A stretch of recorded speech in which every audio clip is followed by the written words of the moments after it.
Hey there, I'm back with another video about growing my small business. And if you're in this spot where you're trying to grow your small business, I understand. You may be considering trying to join your local chamber of commerce. So let me tell you my experience with that, and then you can decide if it's for you or not. So I went down and joined the Chamber of Commerce just on the recommendation of my son-in-law. He had went and it had been helpful to him. So I jumped in there, paid my fee, and started going. Well, it wasn't very long until I realized that they didn't have anything for service-based businesses. They only had retail business type meetings. And so for a while, it was just kind of floating out there, not really knowing what to do. I went to some of the retail committee meetings and I didn't really fit in there. And so I didn't know how I was going to get my name out and what I did. And if you've ever been to something like that, it's kind of frowned upon to be like, hey, I'm Kelly and this is what I do. And you know, you don't want to toot your own horn too much. And so, but I wanted people to know what I was doing. So I talked to a lady and she said, just start volunteering a lot and people will get to know who you are. Well, you know, as an entrepreneur, we do everything. So we kind of our time is gold. And for me, just to start volunteering here and there and, you know, evenings a week and that kind of thing, it just wasn't a doable situation for me unless it was something that I knew was going to get me to the goal that I was going toward. So eventually I found out about this lunch and learn thing that was going on. There was a woman that was part of the chamber. She volunteered her time and she was about my age. She was a life coach and she was a website designer. And for 8 years now, she has come in one time a month and done these lunch and learns. She would teach people time-saving strategies and goal setting and other interesting topics that I was interested in. So as a member of the chamber, I could attend these. And so I started attending.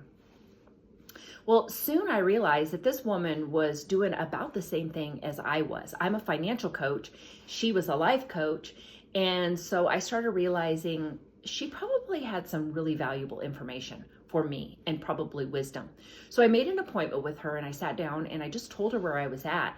I'm a financial coach. I'm trying to get the word out, what I do. And eventually by the end of our conversation, she invited me to start helping her with her lunch and learns. And she asked if I would be able to help her every other month for the year of 24. And so I was very nervous about it at first. She said I would be speaking 10 to 20 minutes. I had never spoke before in front of people, but I went ahead and said I would do it. I just jumped out on a limb and I decided I was going to do it. So the very first time that I spoke, I don't even remember what I spoke about, but she has it recorded and I've not had the courage to go back and watch it again. But I started helping her with these. And when I did my little 10 to 20 minute talk, it was about finances. And so they began getting easier as I did them, especially when I learned how to incorporate slides into my talk. And so after I kind of learned on Canva how to create slides and add them into my talk, that really, really helped. And so a couple of different times throughout the year, she was sick or out of town, and she asked me to take the entire 45 minutes. And at first I was thinking, oh, there's no way I could do this. But honestly, it was easier than I thought to fill up the 45 minutes. One time I talked about getting out of debt. The other time I talked about the savings bucket method that I teach in my budgeting system. And so each time that I got done with these, people were very appreciative. They said they had learned a lot. And so that really encouraged me. It was after the second 45-minute talk that I started realizing that I could take what I was teaching there and put it into like a workshop form or format and actually charge for it. So that is a story for another video, but it was the beginning of these workshops that I've started doing that are picking up traction. And I'll tell you about those in another video. Anyway, at the chamber, I have never had anyone literally come up to me and ask me to make an appointment for them. But last week I experienced that.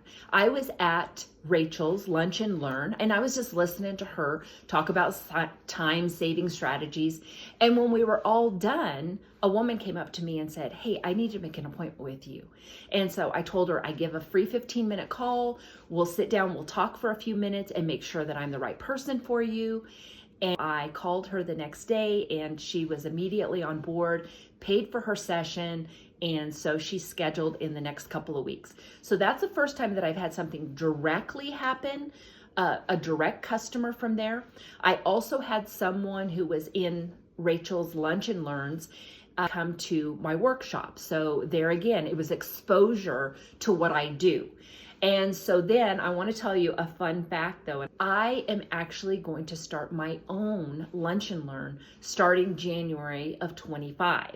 And so I will have my own hour that people will be invited to. It'll be called Smart Lunch with Kelly. And it will be all about finances and all about getting out of debt and creating a budget without tracking every dollar.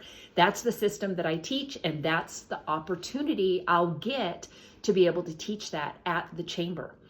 The chamber is going to put me in the budget, and so they will actually pay for the lunch and the drinks and everything that will be served during that lunch hour. So that's a blessing. So I feel incredibly blessed to be able to get this opportunity. And what I did is when I started doing these sessions, I just tried to give away my best stuff for free. I tried to be a blessing to the people that I spoke in front of. So all in all, I would say that the chamber is absolutely worth it, especially if you get the opportunity to be able to share some of the knowledge you have and some of the expertise you have. And you may have to go to leadership and ask them if that would be a possibility of you being able to do that. Maybe start it 1 or 2 times and see how it goes. Especially if you have a skill that is something that could be used by a lot of people, and just do it for free, give your best stuff away for free, and let people start to learn who you are and what you do. And then from there, I know for me, the Lord started opening my eyes to other possibilities and how I could take this further into a paid situation. And that's exactly what I have done. So all in all, I would, at first though, before you join the chamber, you might go down and just ask, what opportunities are there? Do they have something for service-based businesses? Do they have only for retail or whatever your business is? And make sure it kind of matches up. What other opportunities do they have? And so I'm hoping that this video has been helpful to you and kind of highlighted the good things about the chamber and maybe some of the not so good things, the things that you might want to really research before you invest money into this. So I'll be back with more videos. I will tell you my experience on every piece of my business, the things I've tried, the things that have not worked, and the things that have worked. So, all right, I will talk to you on the next video.